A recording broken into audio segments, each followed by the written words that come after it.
Hello and welcome to episode 6 of Three Men and a Book, the podcast all things reading, authors, and of course parenting fails. So tonight we've got Graham Carter, author and illustrator of the recently released The Story Thief, and of course what we've got here, Otto Blotter, which went into our Book Explorer subscription a few months ago. Welcome, Graham. Thanks for joining us tonight. Hello. We were hoping that we could just start with, if you just tell our listeners a little bit more about yourself, your family, and some of your books. Yeah. My name is Graham Carter. I'm a freelance illustrator, stroke printmaker. I tend to flip from one thing to the next. It's always been back and forth, really. I've got two boys. We live in Seaford. It's quite a small little town on the coast. It's sort of between Eastbourne and Brighton. Oh. And so it's me, my wife, and a 4-year-old boy, Finn, and 9-year-old Noah. So busy at home, I'd imagine. Yeah, it's been quite tough the last year or two, but I don't know. I mean, it's fun at the same time. It's quite a fun age. Yeah, great age. But yeah, in terms of me, so I studied at Brighton Uni, and for 3 years, then did a postgraduate course in Central St Martin's in London, studying communication design. And yeah, sort of. So when I left uni in Brighton, me and some friends formed a illustration group called Peep Show. That was sort of just before the TV series became famous, I think. So yeah. There was a bit of confusion between that. But, and I mean they've gone to such big things since, but they were London based, and I sort of found it quite hard to, even though I lived in London for 4 years, when I left Brighton, I moved back home to Gloucester, which is where I'm from originally. And trying to work with them on group things was quite tough. We sort of went our separate ways, probably in the year, I don't know, between 2000 and 2002 or something. And that was just before they suddenly become really successful. Oh, no. I've constantly thought to myself, was that a good move or not? I don't know, but Okay, so, should we talk? Yeah, and I moved back. Sorry, do you want to talk about the book? Sorry. I'm jumping in, so keen with the book to ask you about the book. Go on, keep going. I mean, the children's book thing is just that's something that's only happened in the last 3 years or so. Like I say, I'm sort of flitting from one thing to the next. I'm still not entirely sure what it is that I do. Or, what to class myself as, like an illustrator, a printmaker, a fine artist. I don't know. It sort of changes from one year to the next, really. But so I was doing quite sort of boring illustration. No, it wasn't always boring, but very, very corporate sort of illustration briefs for banks and such. And I decided to explore screen printing, which is something I did at Brighton Uni. Sort of once I left uni, it was hard to find time to do it. I was convinced by my wife really to kind of go for it. It must be 2007, and to take part in the Brighton Art Fair, where you sort of hire a stand and show your work off. Yeah, and it was kind of a little bit daunting. It was the first time that I'd sort of shown off that style of work, but it went down really, really well, and I got put into a couple of local galleries, and the work sold really well, and that led to me and my wife setting up our own printing studio and gallery. yeah, she'd always wanted to run an art gallery, and I'd always wanted my own printing space. So we sort of joined forces, and rented a nice little studio space in Brighton. And yeah, the children's book thing, I'm not really sure how that came about. I think, yeah, so Libby, who was my editor on Otto Blotter, she'd been trying for a couple of years really to get me to send something in, to sort of experiment with children's books. Yeah. It's something that I'd always wanted to do, but sort of put it off and off and off. And since having kids, I was sort of thrust into that world, I suppose, really, where you read to your child constantly on a daily basis. And yeah, and I started to choose books which were more for me than them, maybe. I don't know, just we've had that conversation. We do that. Yeah, I was gonna do it. Yeah, we all do that. That's fine. And yeah, I just wanted to give it a go, really. So I just found the work was sort of naturally kind of heading that way. Making it more sort of family friendly.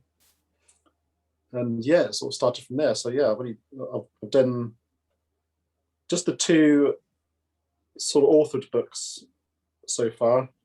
And I've also illustrated another text based on the Mars rover. Oh right, yeah. Yeah.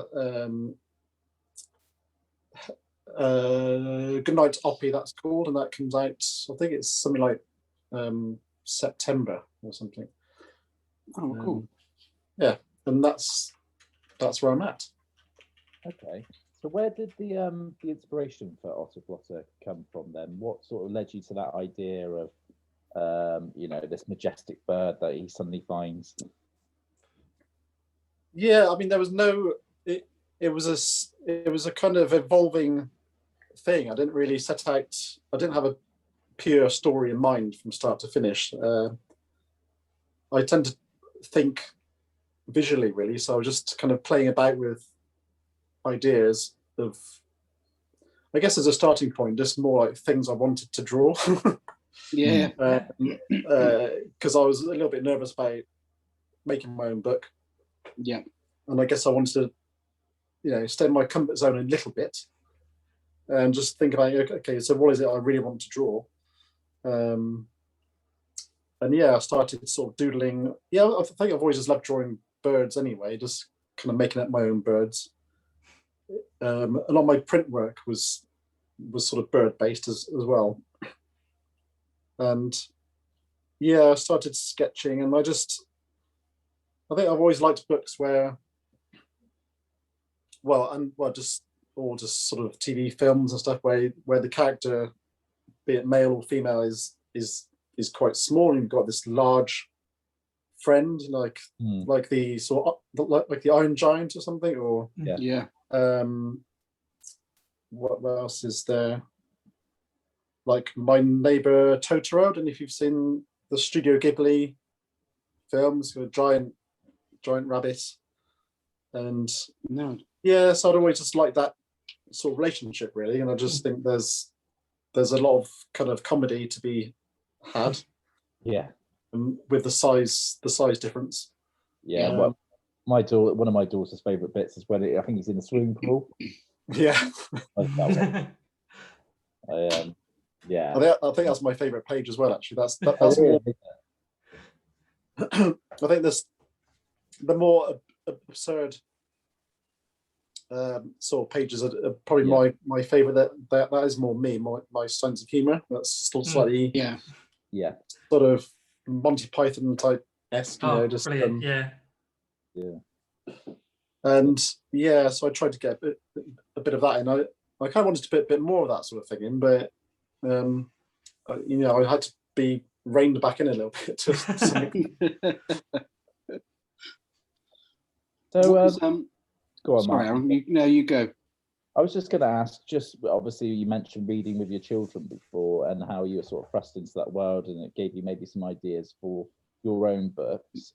Were there any particular books you remember reading with your children that sort of stood out for you when you're thinking, oh, I really like that picture book or that illustration in that book? Was there anything? Yeah, I suppose it's a bit of an obvious choice, but all the Oliver Jeffers books spring to mind. That was he was a big inspiration. Mm-hmm. Yeah, I guess because they're slightly off the wall, and yeah, I don't know really. Just I'm trying to think of anything else. With all the thousands of books that I read, I've now sort of gone a little bit blank. They're all just a blur at this point. Yeah, I know. Yeah. Do you? Yeah, definitely Oliver Jeffers there. I'll think of someone I'm talking. I'm sure. So, do you think is your favourite part of coming up with a children's book? Is it the illustrations, or is it actually the writing itself, or is it they bounce off each other? They do, yeah. Yeah, I suppose even though I'm thinking in visual terms and planning, sort of storyboarding, yeah, almost without words really, but it's still telling a certain story. Yeah, absolutely. So it's like I've got that story in my head, and then it's kind of working backwards a little bit and trying to figure out, okay, I don't necessarily need to have this spread in there, because I probably had about twice as many spreads that I needed. Right. So okay. So then you could afford to cut out a few spreads by putting in a certain sentence where you didn't need to show it, just because the words said what they needed to say. Yeah, absolutely. So yeah, what's strange, of course, is we've spoken to other authors before, and it's been a case of they've been either paired with an illustrator who they've been lucky enough to meet, or they've never met them. And of course, this is the first. You're one and the same, really. And I guess, which is fantastic, really. I mean, I'm not sure which side I'd rather be on. I think the illustration is obviously what leads in a picture book more than anything, and the words kind of do get added later. But do you ever kind of wonder what would happen if you did kind of get someone else to illustrate your work? If you ever wonder what Otto Botta might look like if you kind of gave the notes to someone else, and kind of how different it might be? Because this is normally people you say, oh, could you imagine? Is it how you imagined? But in your case, it's exactly how you imagined, because if it wasn't, you'd probably slap yourself around the back of the head and start again. Or as you say, do twice as many borders than needed to kind of get the story up. But do you ever wonder what someone else may have done with the same ideas? It's okay to say no. Yeah, it's a strange one. I sort of see what you're saying, but I suppose I've got a very specific thing in mind right from the outset. And even though I would like it to be a case of I sat down and wrote the story first, because that would make a much more sensible way of doing things, and cause less sort of heartache later on down the line. I've got a very specific visual thing in my head. To be honest, I think I'd be disappointed if I found out that you did write it first as an illustrator. I think from your other works, I think you would have always had to have kind of had a concept, but then always kind of, as you say, felt it out as you went along, because that, I think what it's created is fantastic from it. But it's quite an interesting route. I mean, again, normally when we're speaking, people say, well, because they wrote it first or had the idea through writing different bits first, they talk about what a lonely journey it is to be an author of sorts. But I imagine when you're doing it as an illustration first, the imagination is probably far more kind of out there. Do you still find it a lonely process, or is it a bit different, or does it flow more naturally because it may be a different medium for a children's book, but it's what you do on a daily basis anyway from whatever project it might be? Yeah, I mean, it was definitely, it's flowed a lot easier at the start. I suppose the first half of book, or the first 3/4 even, was quite smooth in terms of. Was it figuring out how to end it then?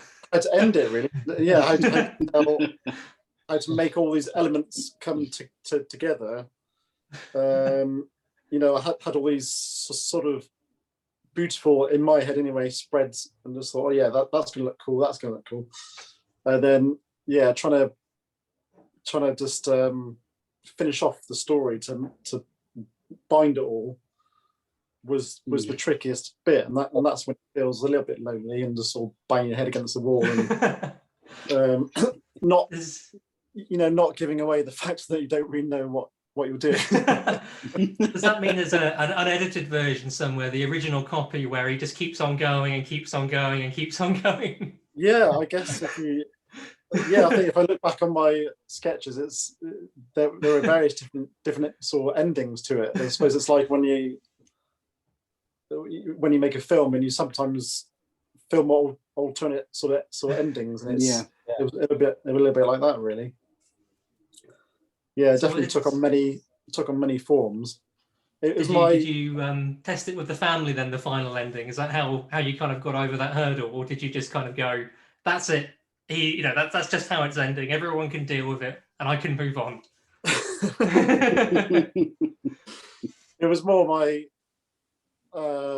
my editor that probably said, are you sure that's the way you want to end it? Perhaps we could try this instead. And they sort of, try and subtly feed you certain lines. How they want it to end. Yeah. The power of the editor. Eh? Is that, I was just interested in something you mentioned just now when you were saying about all these different drawings that you had and how you wanted them to feed into the story. Was the fact that he sort of lights up, doesn't he, at the end when he's looking for his family? Was that something that you really wanted? That was, just from a drawing, or was that something that sort of went towards the ending? Yeah, I think because if you look at some of my printmaking work, it has that sort of element to it where there's like a kind of glow to it, and I always quite like incorporating that into my artwork. Mm-hmm. And I think in the back of my mind, I was trying to sort of find a way to make that work. So I thought, I was quite prepared to cut things like that out if it didn't make sense for the story, I suppose. But I would go for various versions and just thinking, yeah, it's good, but I really want to try and get that glowing thing in there somewhere. I go back over it again and try and make it work.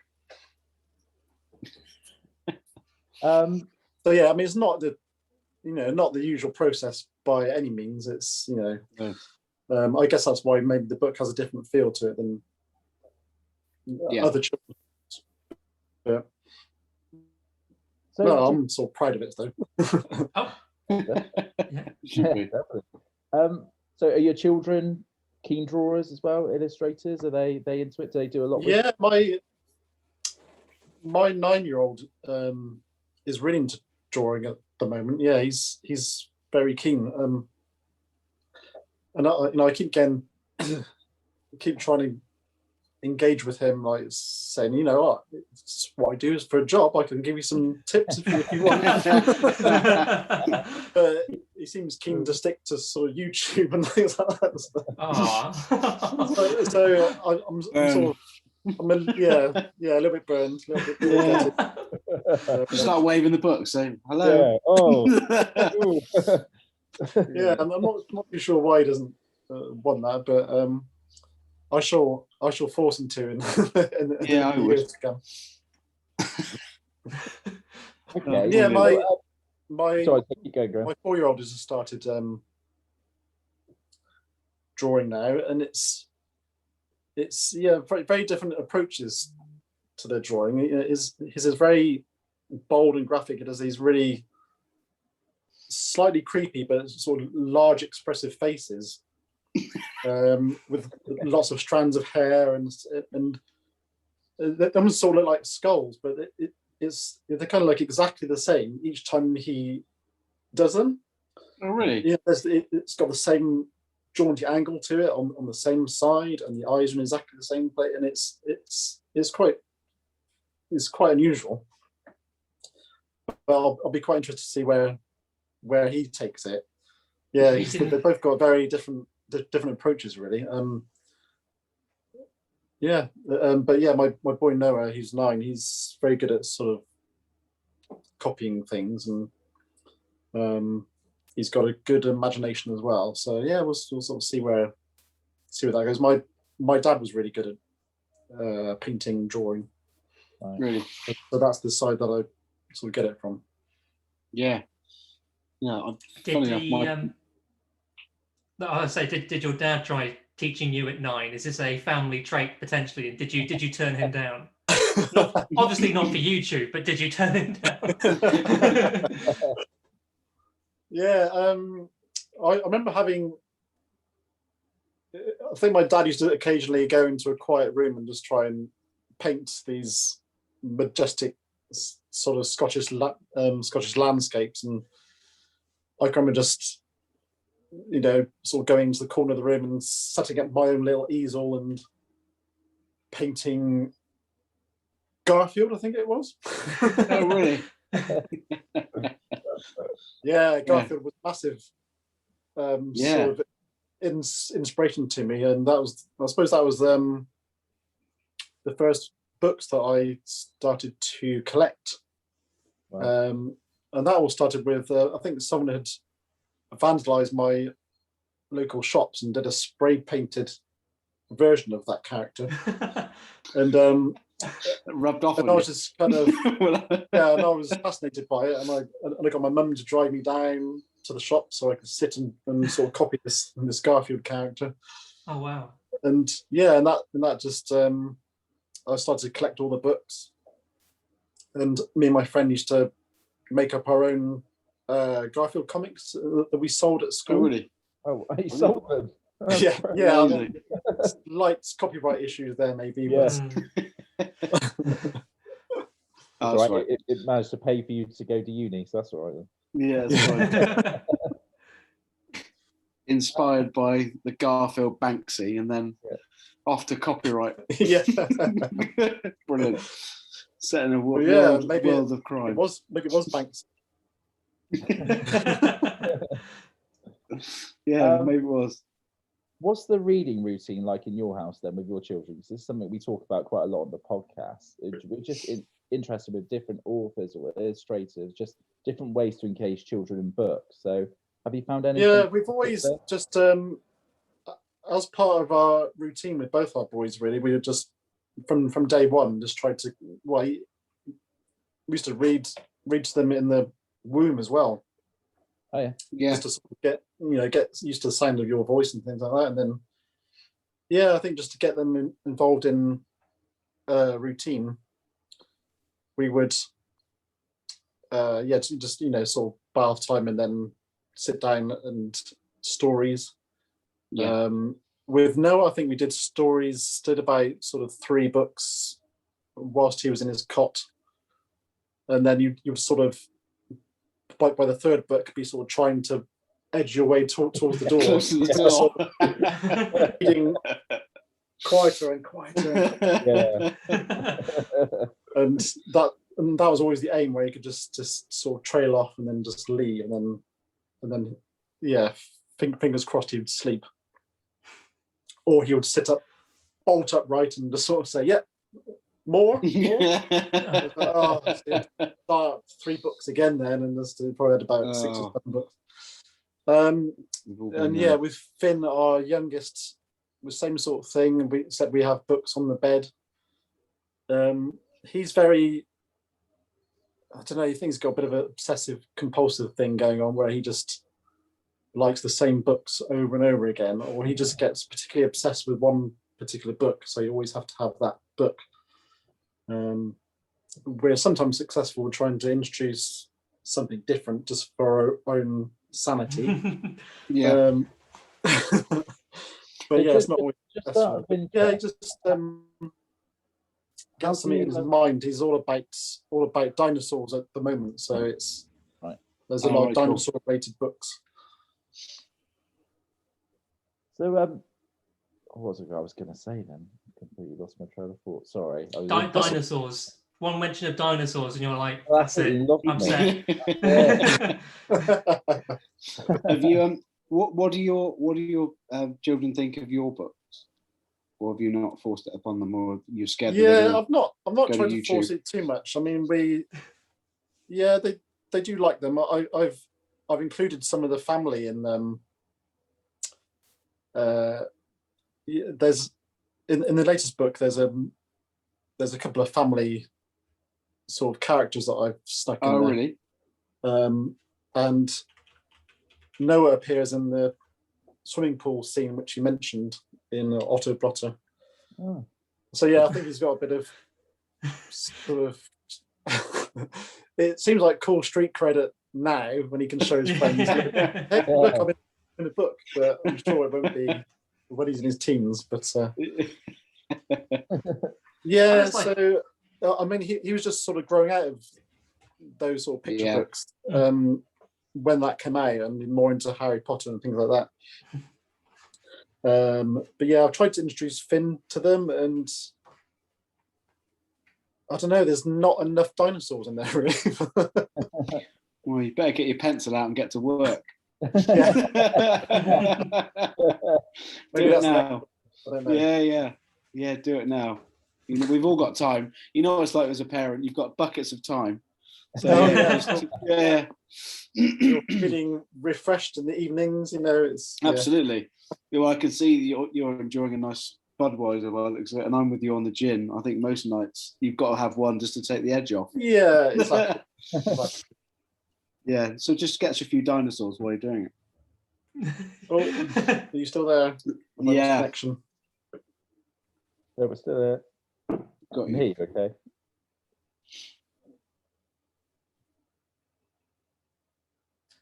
Are we still there? Oh, Give him a moment. Oh, Joys there you of go. Zoom. He's Back. back. He's back. It's all right. Just during that time, anyway, I was having a look at that page, and you were saying about drawing family members, and I don't know if you can see very well, but I was wondering who was a lady down the bottom. yeah, that's not one of the family I should listen to. Oh no, I'm gone again. Okay.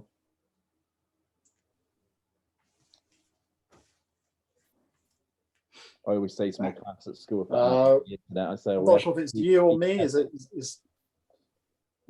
I can see you again. You're back. Yeah. Can you see me again now? Yeah. Wonders of Sorry modern about that. technology. That's all right. Is there a storm coming across the coast? Must be. Yes, exactly. No, I was just saying that picture was not one of my family members. I should post it. That'd be funny. I sort of did admit that just try and I suppose if you look at some of my print work, there's some unusually shaped characters and people there. I tend to favour that sort of style of work. So I try and get away with things like that occasionally, just the odd character, and sometimes the sort of publisher will say that was a bit too stylized. You know, can you sort of rein it back in a little bit? Yeah. How do you how dare they? Yeah. Do you still sketch with paper and pencil, or have you kind of gone on to using iPad and Apple pencils and stuff like that sort of format? I do find the traditional pencil and paper is just more conducive to ideas. I think I do finish work off on the iPad and things like that. I find if I sit down with a digital sort of tablet or something, I don't know what it does to the brain. It's not as free flowing as when you just sat there with a pencil and a sketchbook. I'm not sure what it is about that. But yeah, I've always seemed to have more success when just using pencil and paper, and then take it to the digital stage once that's done, and it sort of like evolves from there, really. I've always found that sketching on something like an iPad or a tablet, I think it's always too easy to hit the delete button or the backup button. I think when you've actually got a pencil in your hand and some paper, you get a bit. It's more tactile. You get a bit of feel as well. But I think on those digital devices, oh no, I don't like that. And you can draw a perfect circle just by clicking and whatever. And I don't think that's really old school illustration. I quite like the older, sketching and going over. And then but I think modern technology certainly does make things easier in the final stages. I feel. Yeah, that's it. I mean, I suppose got like most people, a bit of a love-hate relationship with it. Really, I mean, it's amazing what you can do with them these days, and like I say, it's great to be able to just sit in front of the TV or something and finish work off rather than separating myself from the family and going and by sort of downstairs studio and so it's good for that side of things. But I think a lot of work does tend to have a similar look and feel to it sometimes. On sort of on Instagram or whatever it is. Yeah, a lot of work has a very similar sort of feel to it. So, I guess I'm just as guilty as the next man for that, but I try to avoid it where I can. So yeah, I think if you can try and get a little element of that hand-drawn look to something, then it's all the better for it, really. Yeah, I agree. Right. One thing I was going to ask, just from when part of what we do is we create an activity book based on the book, and one thing that sort of really stood out from the book was the concentrating on camouflage and things like that. Was that something that you really wanted to have in the book, or was this something that the publisher was trying to get you to? No, again, I'm sort of guilty for that, really. Just thought it'd be quite a cool thing. And I went through the motions of, is this too difficult a sort of concept for children to get their heads around? I wasn't sure about that, but the publishing just seemed to think it would be fine. And no, it's great. Definitely, I would say it's great because it's one of the things that I find with the most successful picture books, if they can just go away with just one word or one wow word and have a really good understanding of it, and then have the visuals to obviously help their understanding of it. It's just great. And I've got to say, with my daughter, she definitely knows what camouflage is now. Oh, that's good.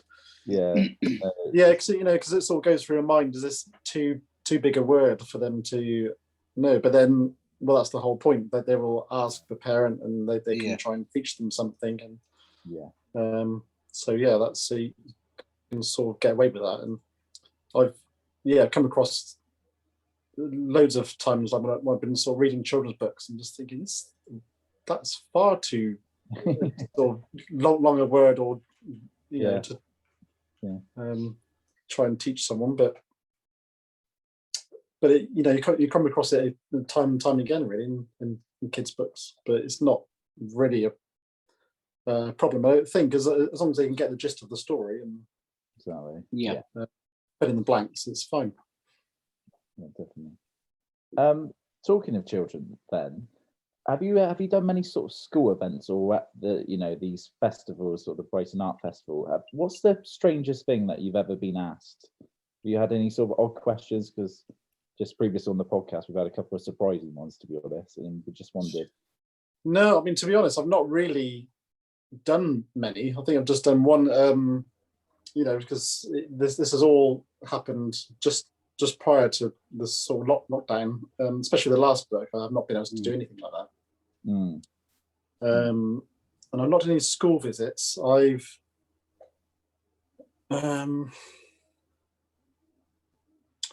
just done just for the sort of book launches that I've done. Just kind of read to a room of children.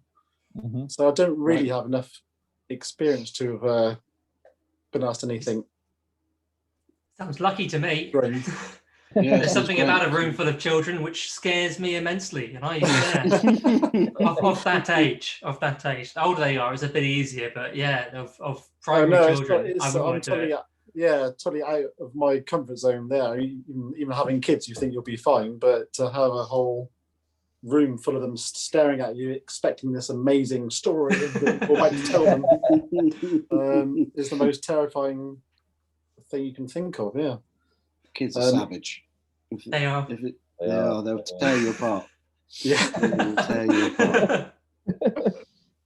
So yeah, sorry, I don't have a very interesting story for that one.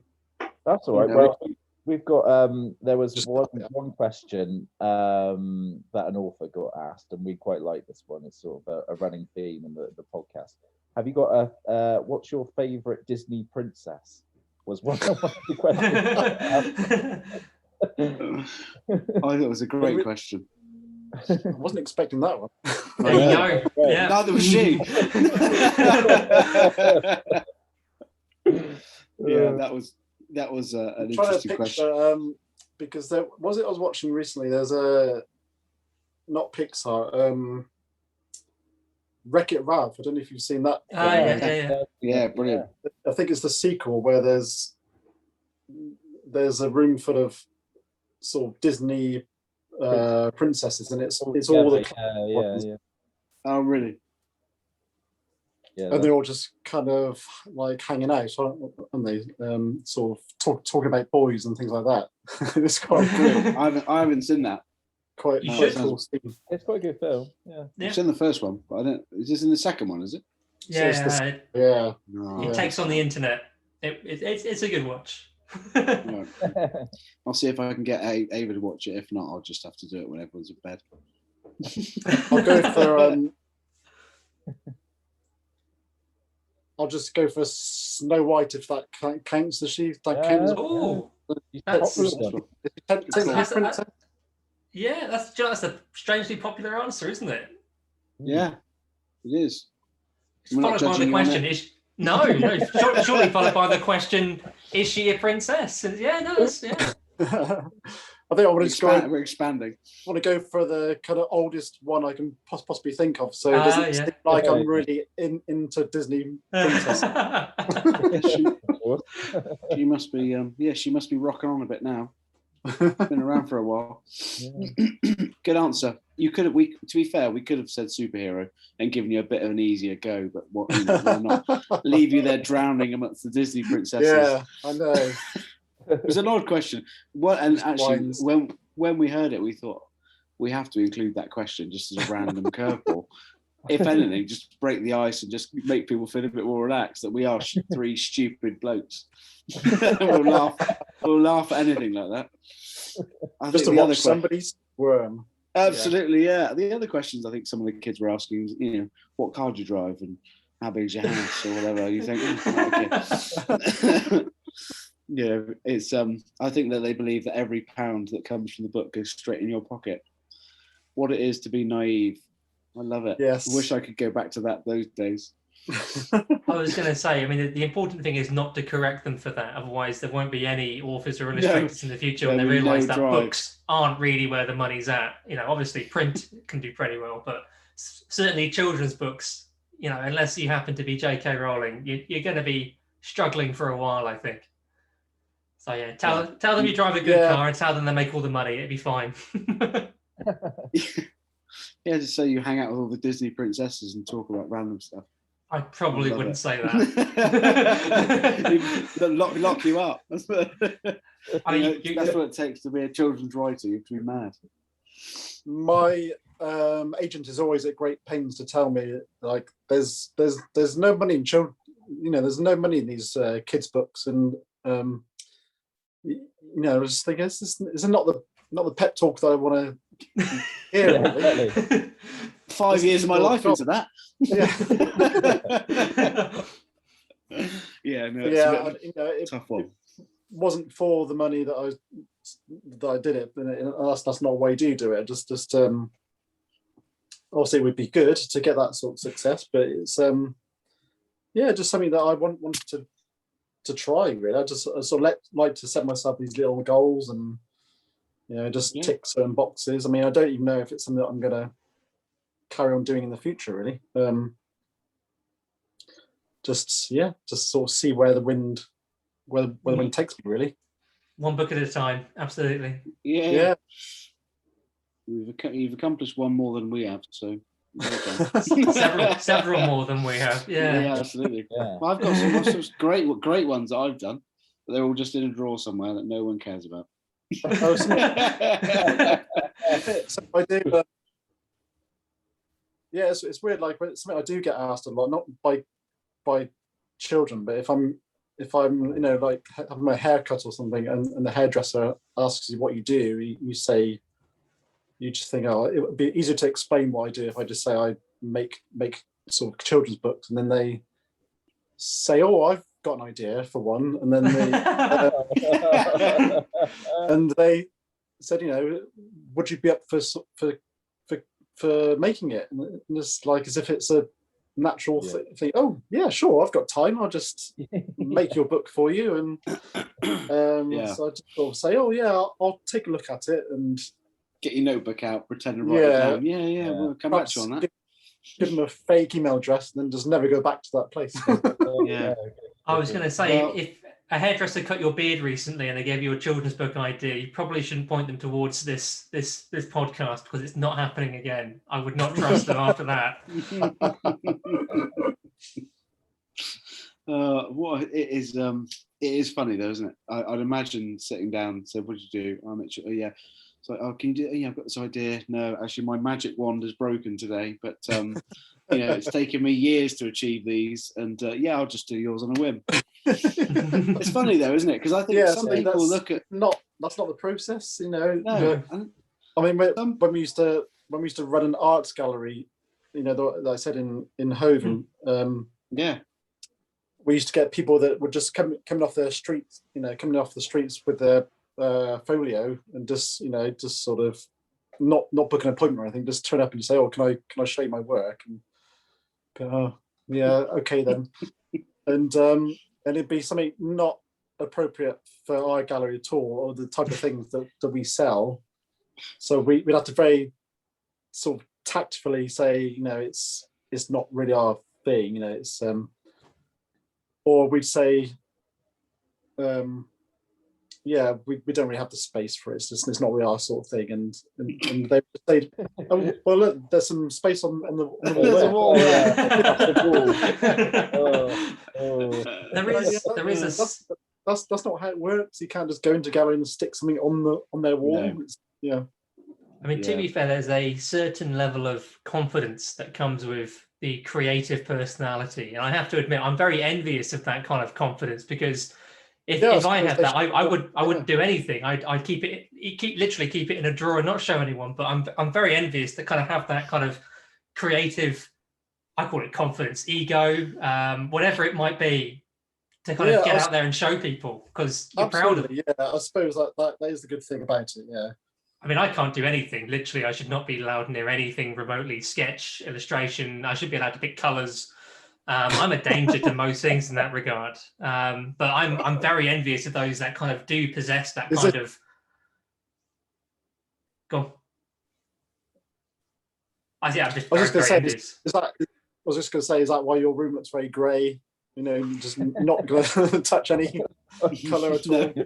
You want to know where the influence of my room came from? It came from the IKEA catalogue. If it has the two of them pictured next to each other. But yeah, no, for sure that is exactly it. Like that would require a certain level of being brave. Like, Chris, why is your wall this colour?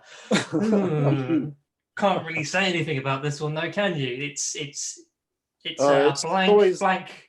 It's always my wife that goes for the bold sort of statement colours, and I'm just thinking, are you sure about that? Just I'm not that brave. Just go, yes, let's have a bright red wall there. That's brilliant. But it always works. So. So now I'm looking at everyone's walls to see how mine compares to theirs. Mine's plain white. Don't leave it too long, because some artist ring me up and say, "What are you going to do with that white wall?" My work would just go there, one here, great. £500, thanks. as he said, my Graham is so busy behind him. All the Zoom calls he may go on, go, sorry, it's no room here. No Too busy. here. I can't even. I haven't got any room for your book on my shelf, even if we did do something with it. I mean, Oh, that's funny. I must admit, I that tickled me when you said about someone saying, "What are you do with that white wall? Put it over there." I can't. The walls, it's riddled with damp. We couldn't possibly hang it there. It would fall off. I mean, that's amazing. yeah. Things you can imagine going back to Welly, a very good Monty Python sketch based on that exact concept, can't you? That wall, yes, that wall. Oh, can't do anything with that wall, and you can just imagine it play out, can't you? Yeah. Yeah, I agree. Oh, brilliant. Oh, all that sparked by the favourite Disney princess. It is the It's a question. conversation piece. That's why we throw it in. So, I Graham, was thinking some more books. I was thinking back to that sort of earlier question of other books that I used to read to my kids. Oh yeah. There's the John Clarkson books. You know, I Want My Hat Back. Have you seen those ones? Yeah. So Yeah, that's good. Yeah, again, it's quite a simple concept, but just very funny. And just and if there's something that makes your kids laugh when you're doing it, yeah, definitely, you can guarantee they're going to ask for it the next night and the next night and the next night. Yeah. Yeah, you've got to get a good reaction from your kids when you read it. I mean, that's why in our subscriptions, we always try and just include different genres and stuff, for just to get, you know, that spark, that one spark that just kind of gets them, you know, involved in reading and hopefully set them up with a lifetime of reading. But yeah, because I mean, we had a bit of a hard time getting Finn, our youngest, to sort of connect to books in the same way that Noah did. You know, you sit down and try and read him a story, but he just wasn't interested in hearing the story and just try and turn the pages before you finish reading the page, and you just, you know, just had to get to the end of the book. Yeah, one of those. Yeah, and I think it just, that was more of a case of just trying to find his thing, which in this case was sort of dinosaurs. Yeah, and just finding the book that he's visually interested in, and just try to spot certain things within the book, and you can make a bit of a game of it and try and, you know, play spot the dinosaur or something like that. So turn it into a game to start with, and then you want the same book again the next night, and you can slowly start to bring more of the story side into it, and I guess that's how we engaged him, and it's worked really. That's what, with our activity books that we build to go with each book, we found that it re-engages them to the book again. Or you do the activities and then you have the book in the evening or whatever, or the day, and I think it's just creating that kind of that parity between the activities they're doing, getting them back interested in it again, and, you know, reading it one night, doing the activities the next day, and then all of a sudden they want the same book again, or, you know, it just really helps, doesn't anything, it? Anything you can do to spark their interest and get the right genre or whatever, is so important. Because I was never, you know, I loved my parents reading to me when I was a kid, but I never really had a love of reading actually until later on.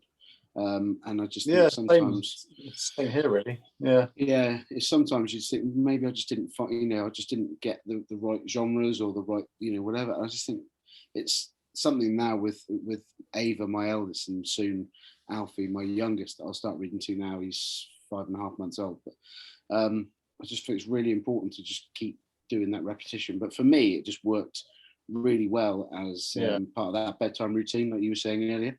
It was literally bath, milk, story, bed, or whatever order. And actually, that routine has done us so well that both of them, touch wood, that they sleep so incredibly well. These bags are from work; they're not from children. I just we've just been lucky, and I think forming that routine just worked for us, and obviously it works for you. And definitely, you know, I would sort of swear by that. Really, it's just it's always worked well. Yeah, obviously, 9 times out of 10. Stay sleeping is a different thing, but they're always they're much it's too always early good for for them to know when bedtime is, and they associate the story time with the bedtime, and it's always really worked really well. Yeah, no, it works really well for us. So, Graham, one thing we always like to finish up with the podcast on is, we always like discussing sort of parenting fails. Do you have sort of any that spring to mind with your boys, that anything sort of happened where you just go, oh no, I can't believe that happened? Or Yeah, I mean, I've got the usual sort of things of just not strapping the kid into the buggy properly and the child falling into the road.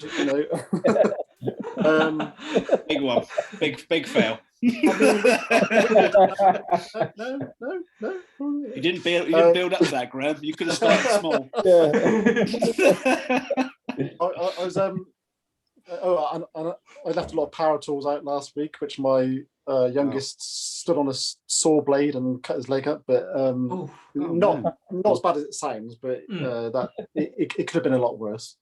No, I can think of one party where, for my 9-year-old who was 5, I think it's for his 5th birthday, maybe, we did a Star Wars themed party. Oh, cool. He was big into Star Wars at the time, where he still is, but he was just getting into it then. And we had a Jedi training school type party. Oh wow! And the idea being that so Noah and his school friends would all take part in these various activities in our garden to try and learn how to be a Jedi and things like that.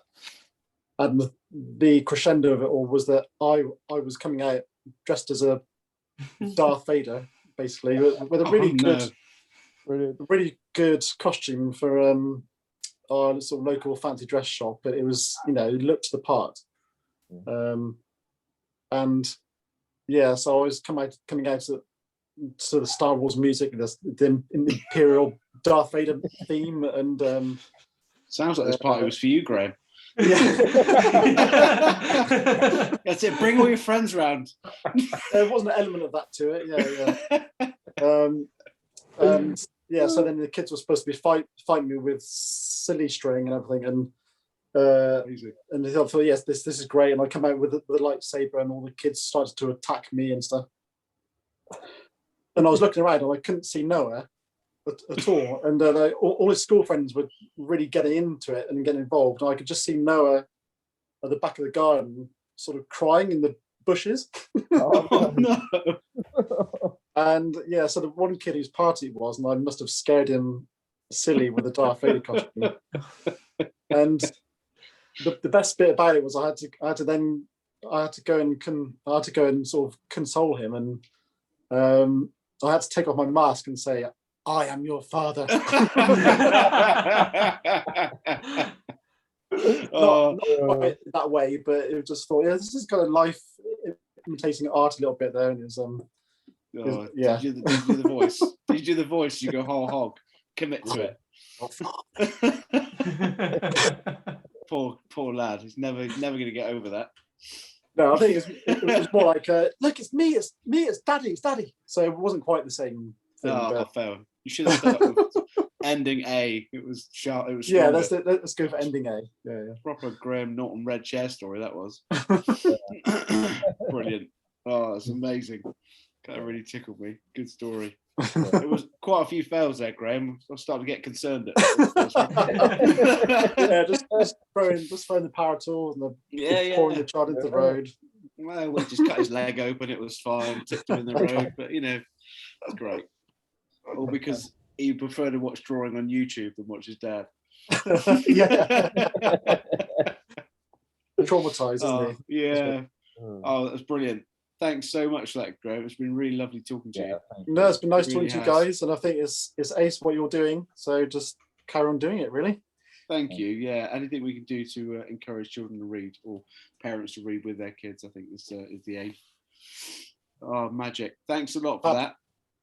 Thank you. Yeah. Have a good evening, Graham. Take care. Cheers, man. Yeah. Bye. Bye. Bye. Bye. Bye.